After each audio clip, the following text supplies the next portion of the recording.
الأجواء هاي الشتوية إيش بدها كاسة شاي كرك. فرح أعلمكم هلا كيف نعمل أذكى شاي كرك. أنا صباح الفل. هعلمك النهارده حاجة حلوة أوي.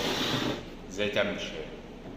هتجيب كاتل الشاي، هتجيب المية وتحطها في كاتل الشاي. عند أهلي فطلبت ماما المكونات وحطت لي إياهم. أول إشي بدنا بريق شاي كتير كبير عشان بدي أعمل العيلة. طبعا بتقدروا تستخدمون بهار حب أو مطحون. أنا رح أعمل ميكس من الاثنين حسب الموجود. أول إشي في عندي زنجبيل زي ما انت شايف، مقدار مية بس اللي هي كوباية واحدة بس. اقفل الكاتل، حط الكاتل يغلي. طبعا انا مش هوريكم هو بيغلي ازاي، طبعا هو كده كده انتوا عارفين. ما عندكش كاتل حطه في البوتاجاز في المطبخ في اي نصيبه، المهم الماء تغلي. وكبش قرنفل كم من حبة، وعندي كمان زعفران، وعندي تقريبا معلقة قرفة ومعلقة هيل، وعندي كمان تقريبا كاسة من الشاي الفرط. بعد كده هتجيب الكوبايه المعفنه بتاعتك مش مغسوله، تقوم تتنيل تغسلها. غسلنا الكوبايه نقوم حاطينها. هتجيب الشاي، المعلقه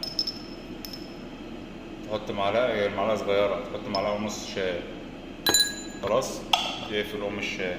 هتجيب السكر، ما تكترش في السكر، ما تكترش في السكر. معلقه واحده، معلقه صغيره هتتعود عليه.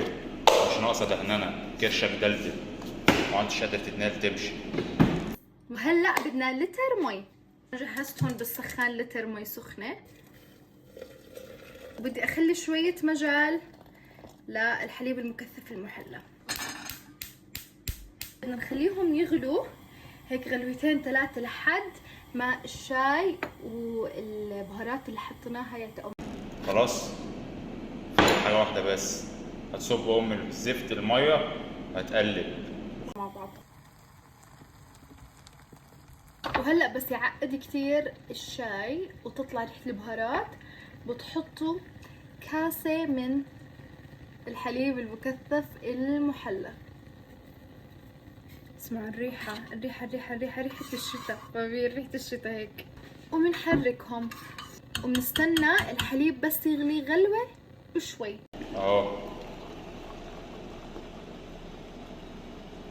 متملاش الكوبايه، متبقاش معفن. قلب الشاي ما بيتشربش سخن، خلي الشاي يهدى سنه كده عشان تعرف تتذوق. ما تقولش انا كيف شاي وتشرب تشرب، لا انت ما بتشربش يا حبيبي، انت بتكوي نفسك.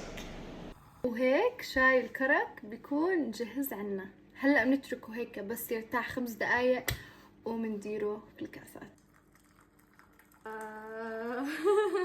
فلنتذوق.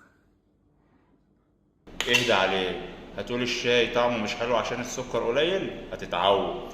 كرشك دلدل، كرشك دلدل، مش هقولها لك تاني. سلام.